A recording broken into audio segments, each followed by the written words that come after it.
Hello, Xian, and welcome to the Make Life Rich movement. Thank you so much for coming. Oh, thanks for having me. Everyone, we are diving deep into the world of boutique antiques. I'm so obsessed with your business. You are the CEO and founder of Antiquish Home Decor, as well as a business author and just an overall antique queen. I'm so obsessed with your aesthetics. I love the way you run your business. It's so unique and so just feels so 2024. So I was really excited to have you on and just like pick your brain and talk all about antiques and just what it's been like being an entrepreneur in that industry. So thank you. Of course, I'm excited. So I need to know what was the first item that you can remember like as a kid and being like, whoa, like this is old. Like this is not a thing I could go to the store right now and buy. Like, do you have a moment like that you can remember? Um, so I think most people, when they express their love of antiques, it goes back to some childhood memory, but that's not the story with me. Oh my, I love it. Yeah. So actually, growing up, our house was pretty undecorated. So I kind of fell into antiques just because of my love for like home decor. The first opportunity that I got to get my own place, I went to the thrift store as a broke college student and found this amazing like oak armoire. So that was the first thing for me that kind of was like, oh my God, this is so cool. It's so well made and like finally furniture I can afford. So that kind of started Yeah. it for me. I love that. And you know what? I remember that time in my life too, because it's kind of like the first time that you're like, oh, well, I can like curate basically. Like I'm gonna work with what I can find and like as you said, it's well made, which Yeah. I think we were all kind of relying on IKEA or Target during college. So to have a heavy armoire that you're like, wow, like okay, this can take six pairs of jeans and this shelf isn't gonna bow and like fall apart. Like that's great. So I love that that was kind of the first moment for you. Did it give you like I guess an extension of creativity and freedom in your designing when you were kind of picking these older pieces? It was really just out of necessity. I was like super broke. I Like hear that, me IKEA, too. we didn't even have IKEA here in the Hampton Roads area yet. I think we just got it like less than 10 years ago or something. So, Yeah. no Yeah. IKEA, and I just couldn't afford it. But for some reason, I've always gravitated towards really old things. Like I've always loved like architecture. In college, I studied fine art, so I think Mhm. naturally, I don't know, just I have an old soul. So Yeah. yeah. That's beautiful. So with the fine art degree, I mean, most of what you're studying in fine art, I would imagine, is just based on super old things. And it probably gives you like a really deep appreciation for the details. And like, do you find yourself now like tapping into the art degree when you're looking for new pieces to like source for your space? Um, I would say now I just go for what I like and I just have an expensive taste, but not intentionally. Like when I go to antique stores or auctions or thrift stores, a lot of times I just go for what calls me. And then when I start to do the research on it, I'm just like, wow, this thing is really old. For example, I found this really old desk at an estate sale. It actually had these carvings called Green Man, which is a motif of like a forest god, basically. And so, like later on, as I'm like cleaning it, I found like Roman numerals like scratched into the back of it. And as I did my research, I found that if you find furniture that's made that way, it's most likely handmade and it's like 17th century, like early 18th century. So I was like, ah! So I don't know, I just naturally just gravitate to things that are really old and really expensive. And I just Wow. go for what I like personally. Yeah, I love that. Oh my gosh. Wow. That is like one of those stories that you'll probably like keep and tell other antique people because it is kind of I'm I think when people are first getting into the antique world and like you start in a thrift store, you see what's there, you think like antique in your head, you're like, what, from like the 30s? And it's like, no, no, no, like we got got to peel back a little bit further than that. But it is so interesting when you start to see really old stuff and then you're like, wait, when is this from? It's still physically a thing I could buy, sit on, look at, touch.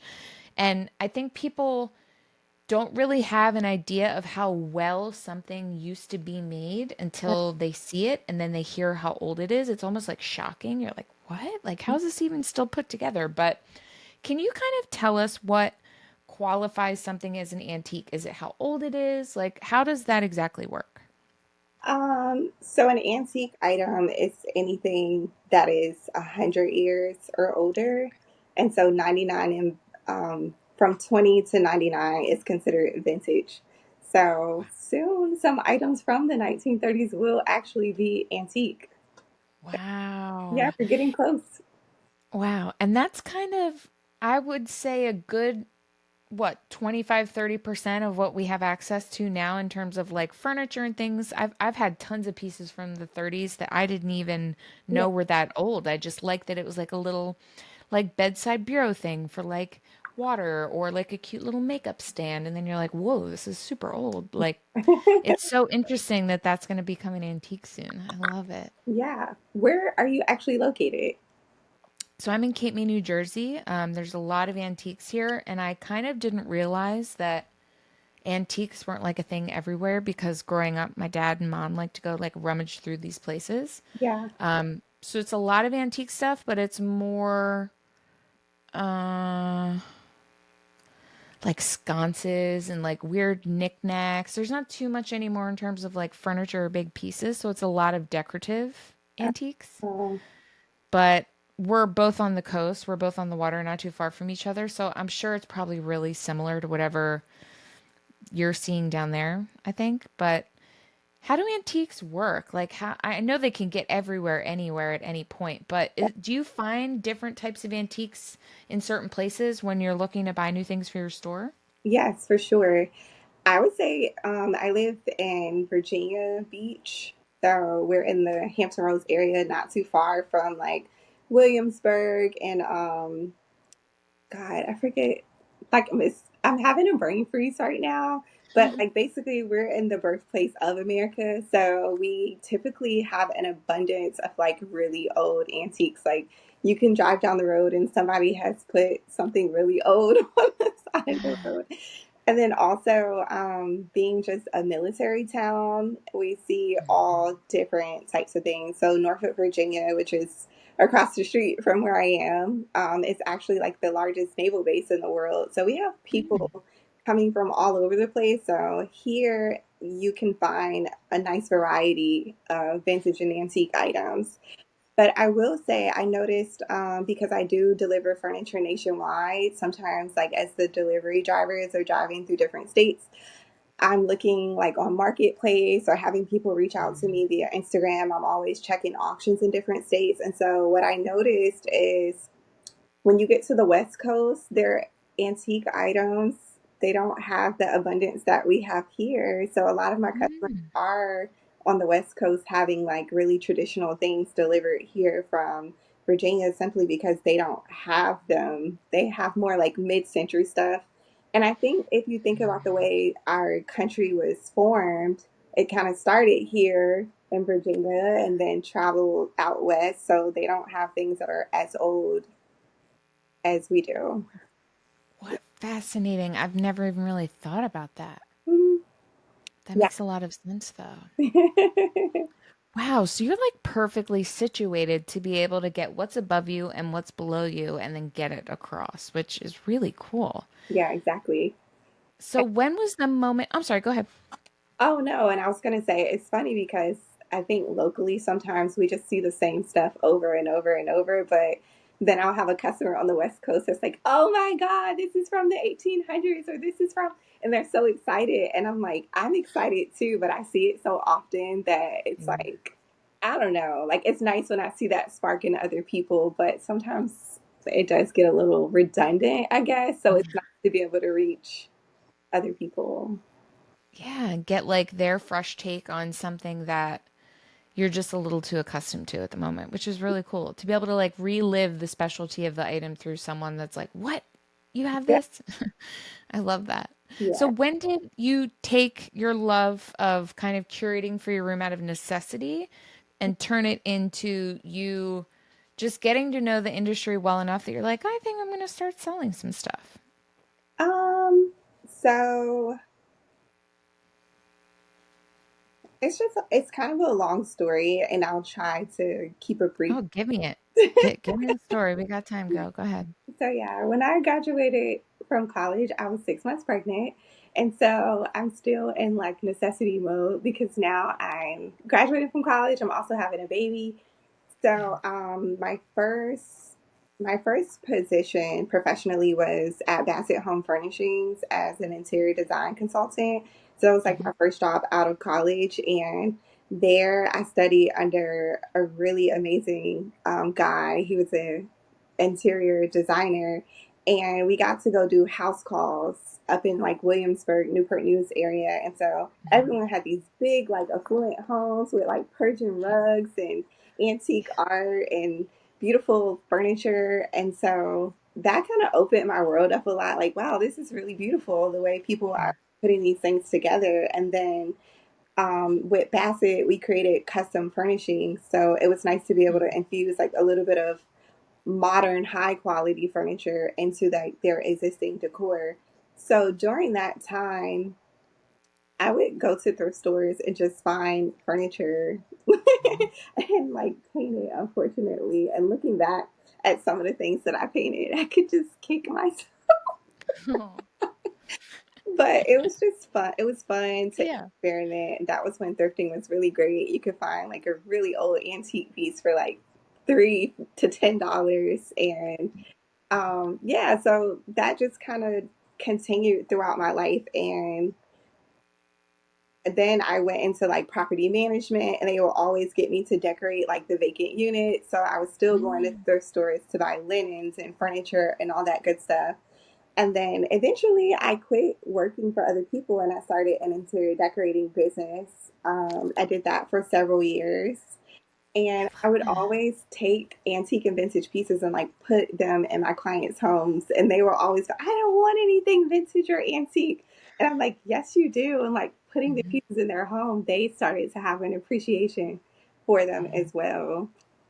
I love that. So it's always kind of been based around you just like enjoying making places feel more beautiful and like lived in, just like giving it like its special little like glitter, like its little. Yeah.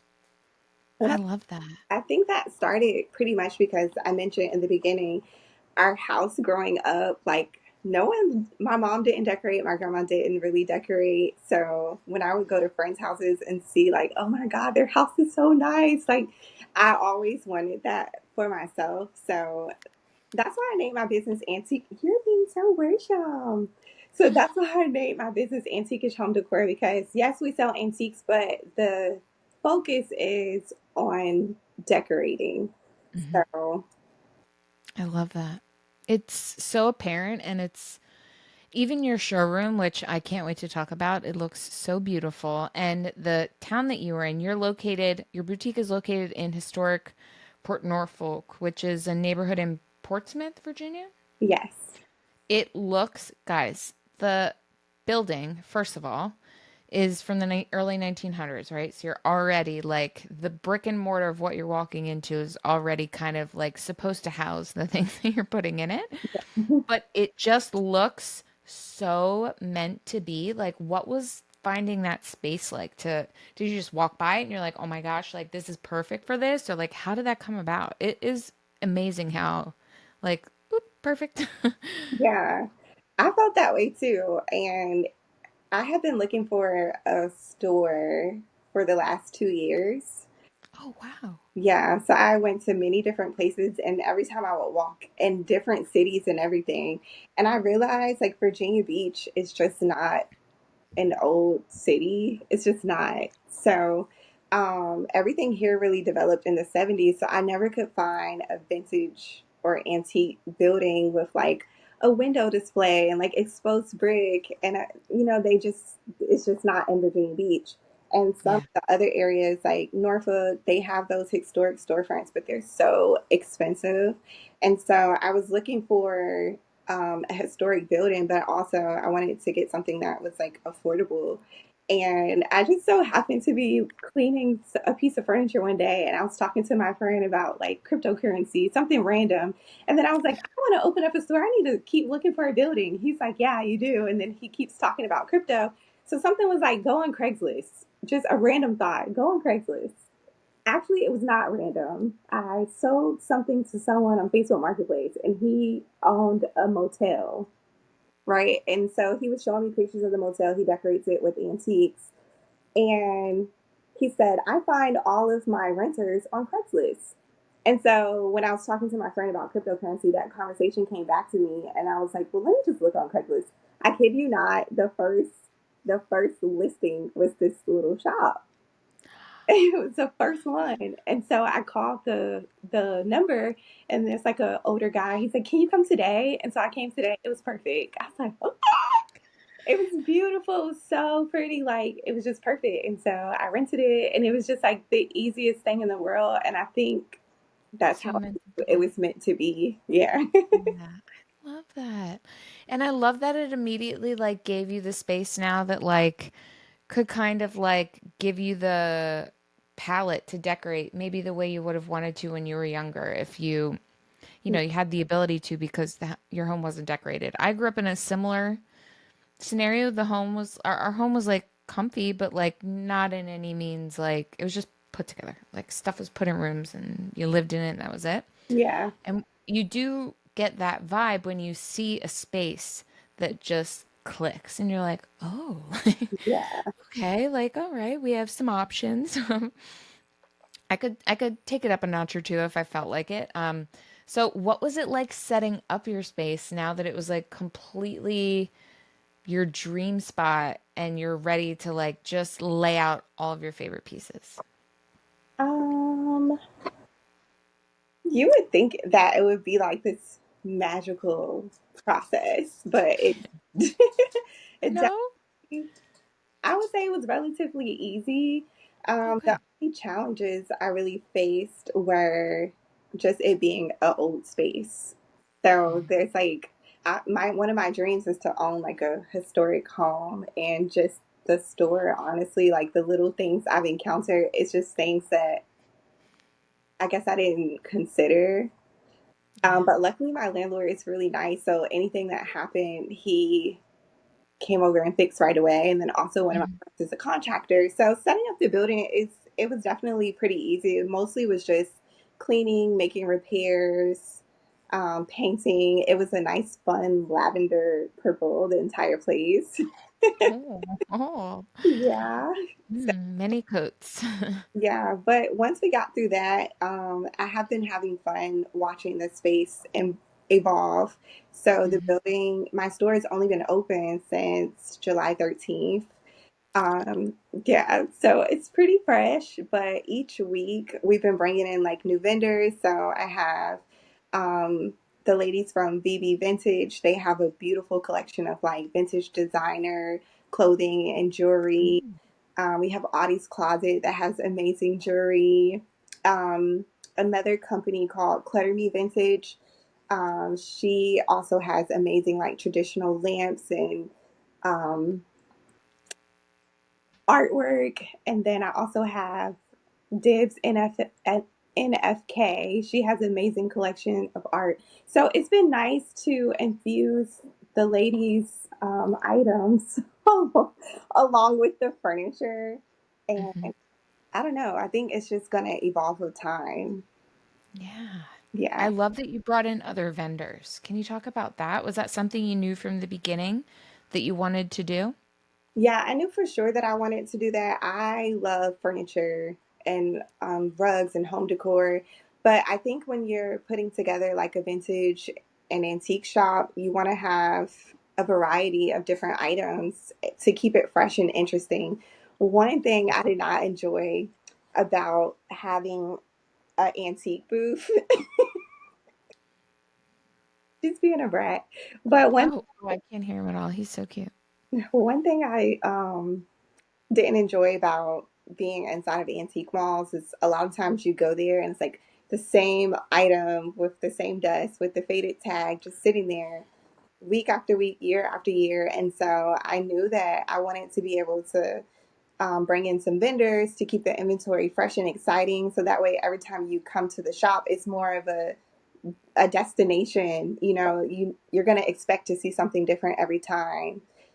And that was important to me because I hate going into an antique mall and it's like the same stuff. It makes you not want to continue to go back. So Yeah. that was important to me to bring on. And I also wanted a variety of other woman owned businesses. Just because sometimes someone else can have a different perspective than you, but we can make it harmoniously blend together so that way we can just reach different customers. Yeah. It really is so smart. And not only that, it probably gives you some support too, because you don't have to be focusing on like the home good side of things and then art. And then like you Yeah. get to hone in on what you love. And like they love the jewelry, they love the clothes, they love the light fixtures. Like it really does take, I'm sure, a couple of different tastes to be able to like buy things from each of those categories. Because thinking about it now, I think nothing that I would pick out of each one of those categories would probably ever seemingly go together, but I would try hard to make them work. So I guess that's definitely like the beauty of having different vendors come in and give you access to new things all of the time, that I'm sure your customers really appreciate having like access to everything and it constantly changing.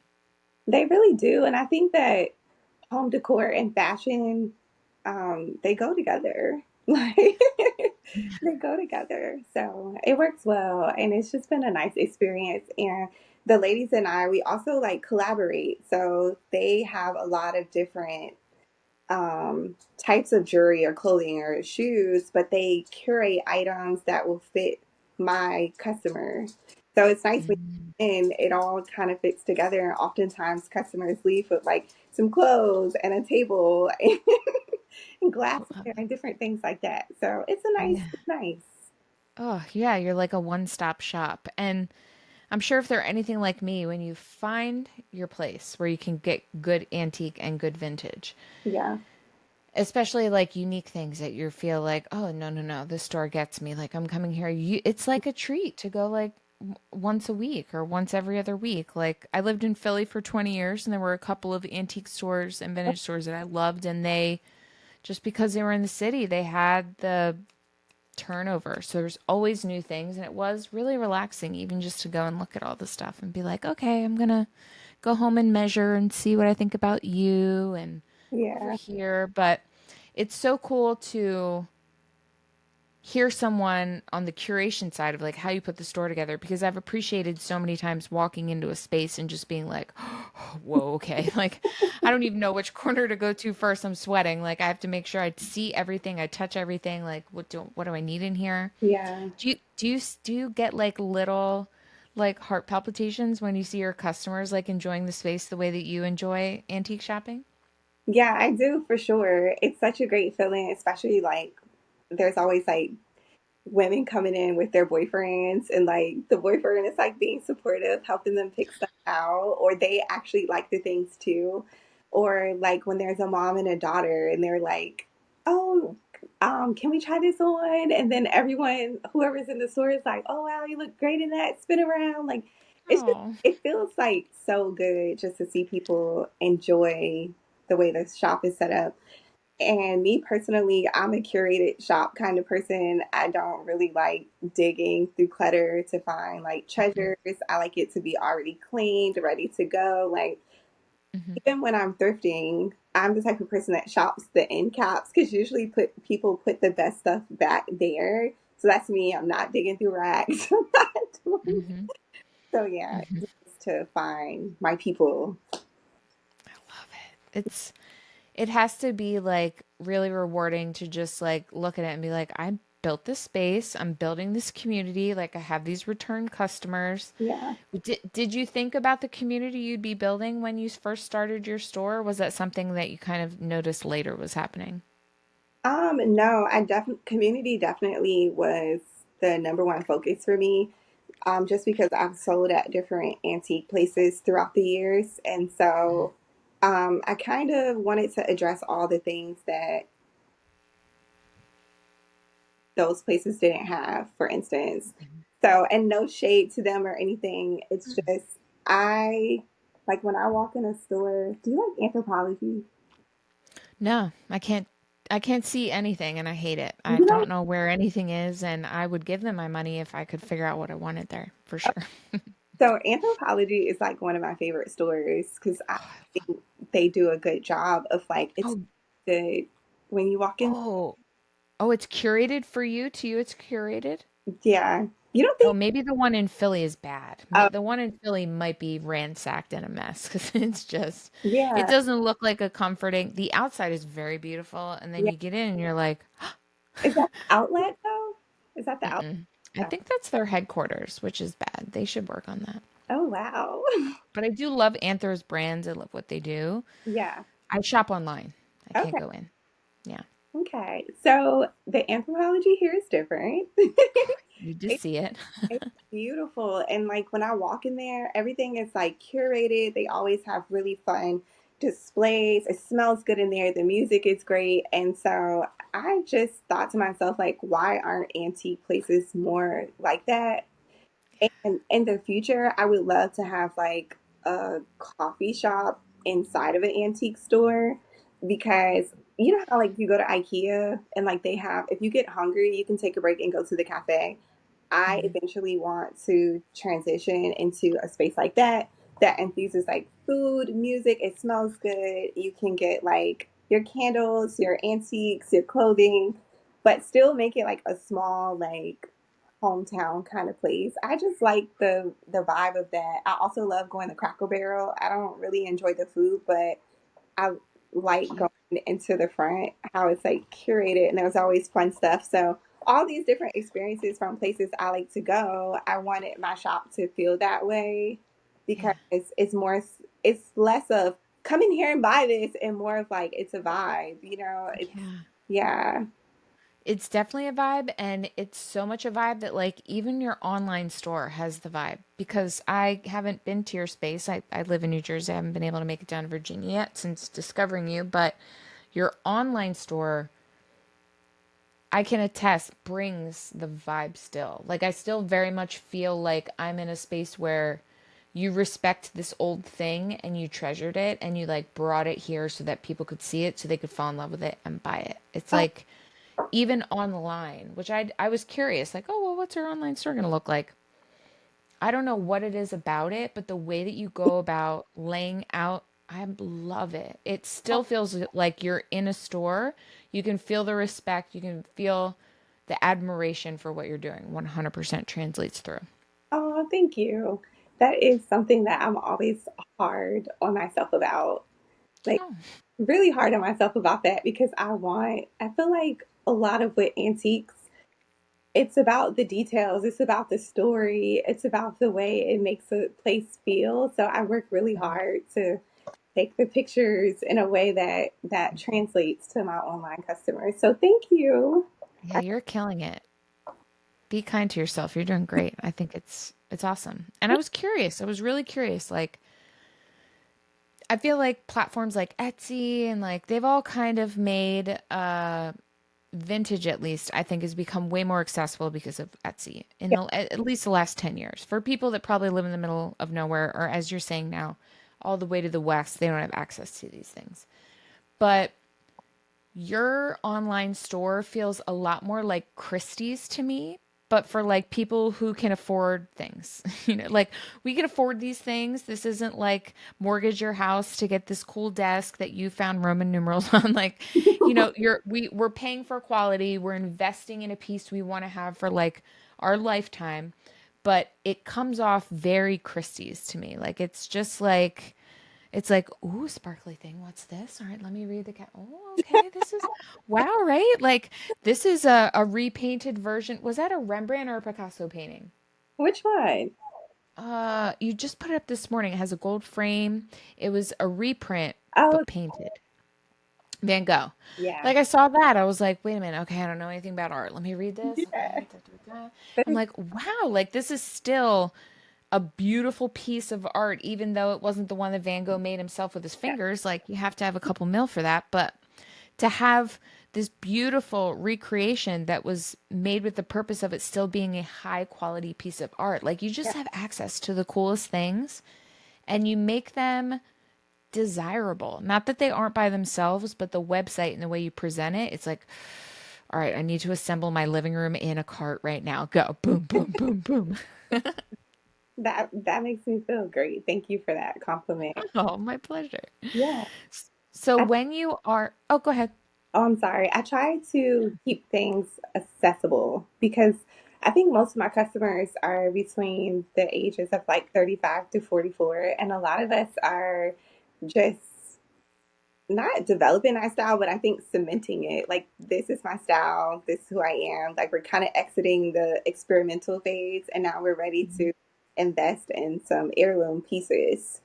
So, yeah, I love that. And it is like a really cool, I find it really interesting that your target audience is someone that's like, I'm not sure how old you are. I'm 39. So, like, you're speaking to my age group specifically. yeah. And it is really interesting that, like, especially if you're in a relationship, you know now what you like and what you don't like. And you probably know what they like and don't like. And Mm, to go about finding those heirloom pieces that will, because they are so well made, be things that continue to be passed down or at least kept for a very long time.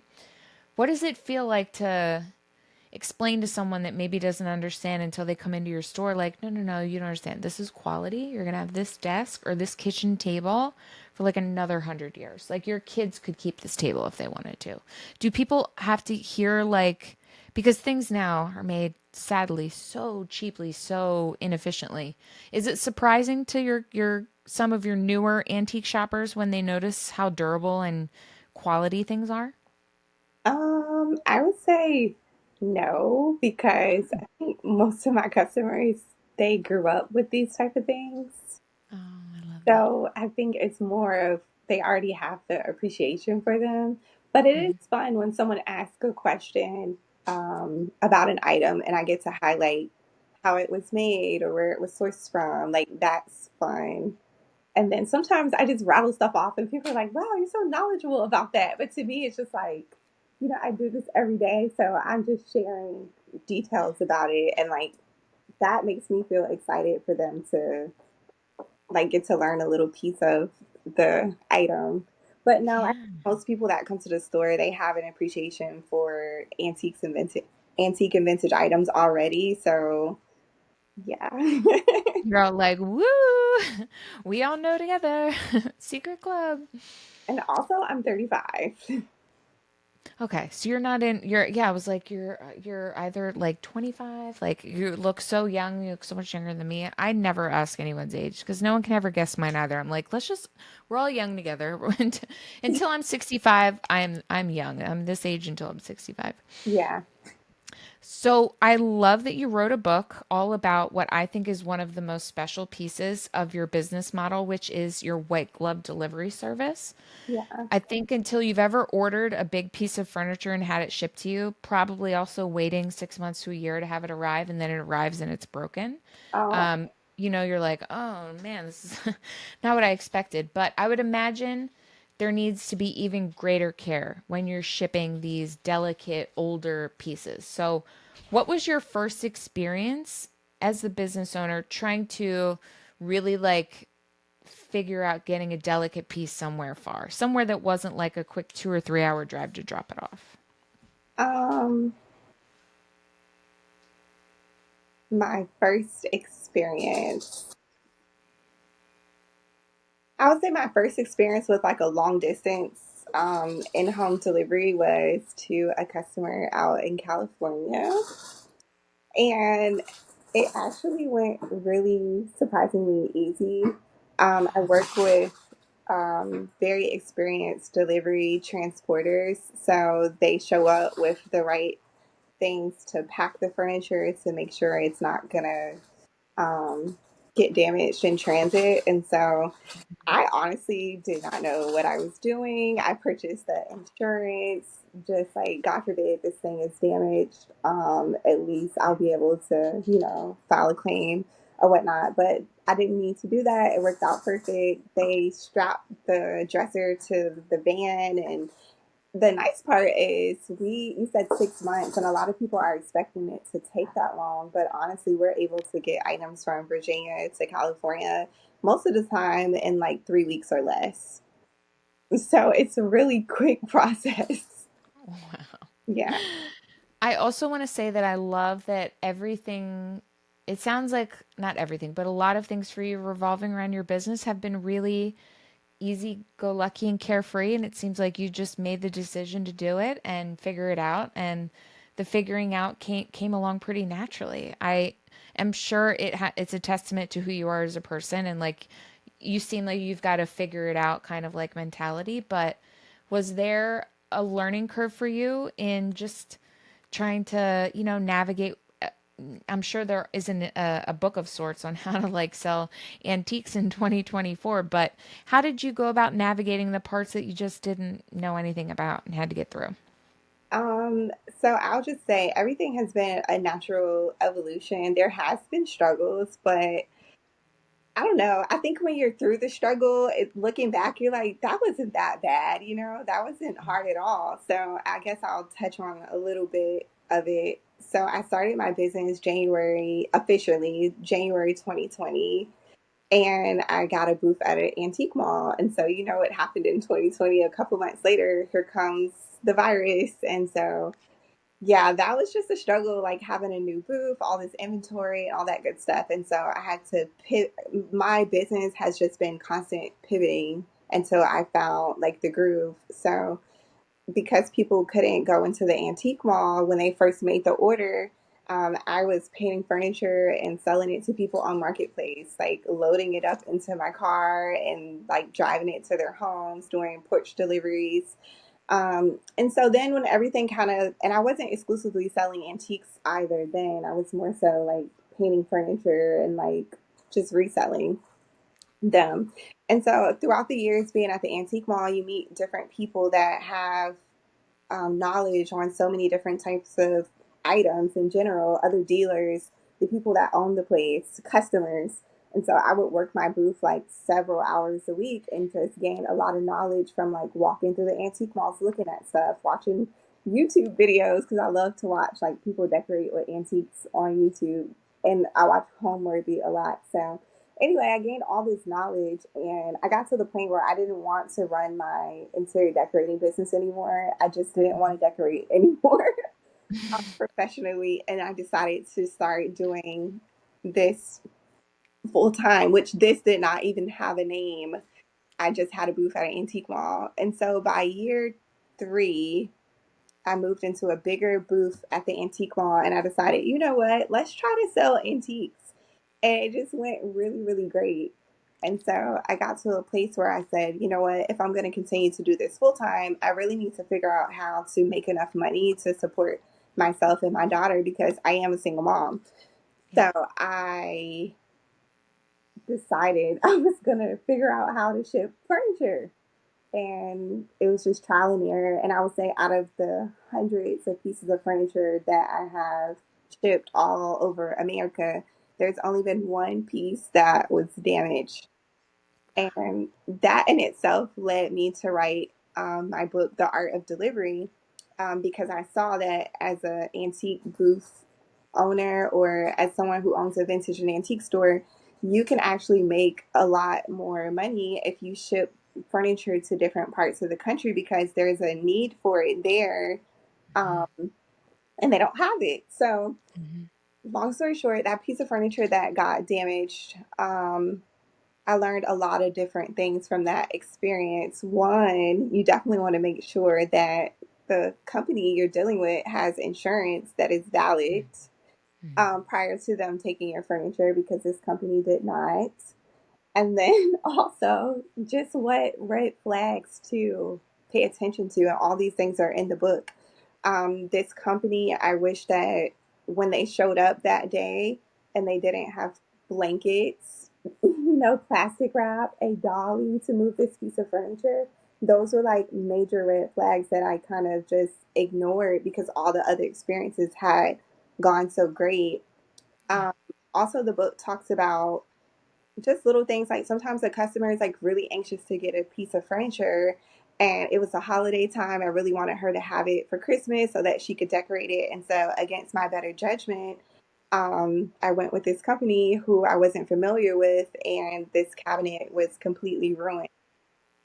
So, which led me to find a person in California that could repair the cabinet for her. They picked it up, they fixed it, but still, it's just the taste that an experience like that leaves in someone's Yeah. mouth. So, I wrote this book to help other people who are considering shipping their furniture, but don't really know where to start or what to look out for, how much to pay, etc. Mhm. Oh, I love that. I'm so sorry that happened. I'm sure it was really like anxiety ridden and a very upsetting situation to work through, but I Yeah. love that it gave you the opportunity to write this book. And I love that your heart was in a space where you wanted to help others to avoid this catastrophe from happening. I gotta say, in hearing during our conversation, you're so knowledgeable in this area. And I wonder if you'd ever be open to like consulting other antique like boutique owners because there's such a comfort and a confidence to the way in which you do what you do. And it seems like the antique side of things and design has always just come naturally to you, but you do have like a really beautiful way about sharing the industry and your business. And I think people could learn a lot from you. So, guys, buy the book. The link will be in the show notes. And for anyone that is not on the business side of things, but they want to start adding some antiques or some finer pieces into their home. Do you ever have any tips for people that are just kind of starting to tiptoe into the antique world because they know that they can get some cooler and more unique things there? Um, there's so many different angles or like things I could say to that. I think you should buy what you love, honestly, and don't rush.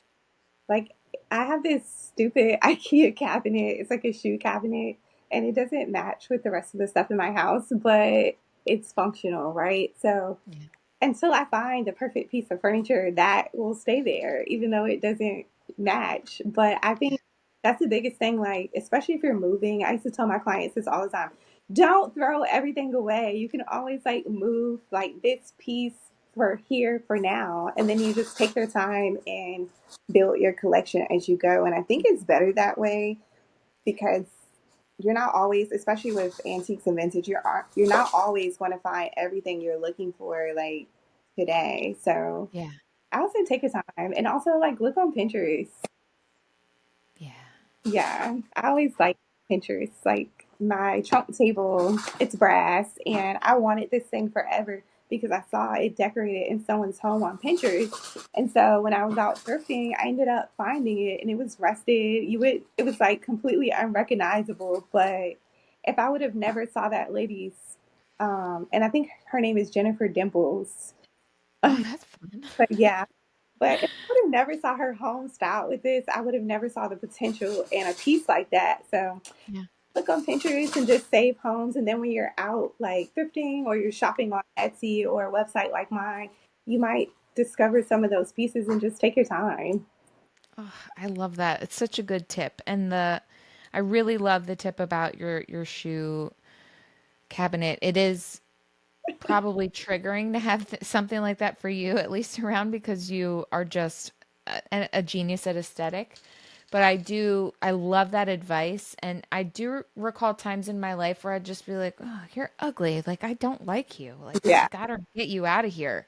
And it's like, but it's a trash can. And like, until, I don't want to spend $400 on a cool trash can. yeah, So, we got to accept the things that are around us until something better pops up. But yeah. that's really good advice. And you would kind of think when you're in a design phase, you need to do it all at once, and that isn't always best. It's not realistic either to just True.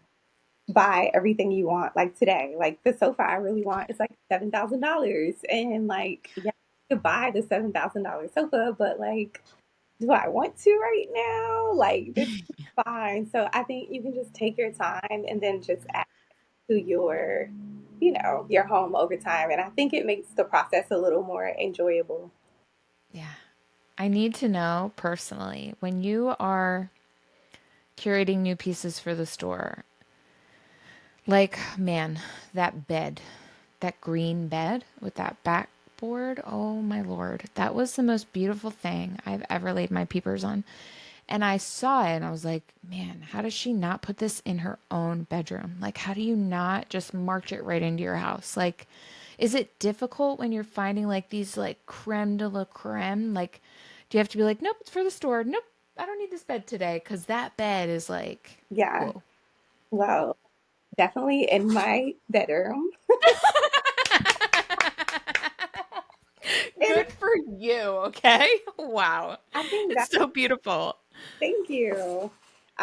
It's just funny because I don't know, I try to blend like my personal journey with the store. So a lot of Mhm. times like people are like, "Oh my God, are you selling that?" I'm like, absolutely not. I like again, I watch a lot of YouTube, and so I think her name is Janelle, and she lives in the van with her pet snake Alfredo. Do you remember her? She's like a bear, Wow. but Memory lane. she bought a house finally, and then she had this round bed, and she was just hoarding it in her garage, and it was like very similar to mine. And I was like, oh my God, I've got to have a round bed like that. And so I met a client who wanted to consign some items, and she lived not too far from this thrift store I haven't been to in like years. And so I'm like, I drove all the way out here. I might as well go look. And as soon as I walked in, I was like, like, oh my God. So yeah, I had to get it. And so I My God. have to buy around mattress and sheets and like sell off my old bed. I know it's going to be a process, but I honestly, Worth it. you keep the holy grail items that you love. And like worst case scenario, if it doesn't work out, I can resell it. But yeah, I try to make sure I put really nice things in the shop too, which Hmm. I do a good job at balancing it. But I think sometimes you have to like love the things that you love and just keep them. I love that. I love that mantra so much. Everyone, you heard it here. You have the permission now to keep the things you love for yourself. Honestly, I have goosebumps for you that that bed is yours. Because when I saw it, I literally was like, I have to ask her this Yeah. when she comes on, like, because I need to know. Because if I saw that, I would fall in love. I'd probably cry. And then if I had to sell it, I would definitely cry. I'd be Yeah, like, this was meant for me. I felt that way when I saw it, and it was like $489, and I'm like, sheesh, like even I knew it was worth it, but I'm Yeah. a leap when it comes to things for myself. Like I'll spend money on other people or spend for the shop and not think about it. Like this is a great piece. Like someone's gonna love this. But when it comes to buying things for myself, I'm a little more frugal. So that's Hmm. a big splurge for me, honestly. Because It's going to be worth it. yeah, it's just the other investment part.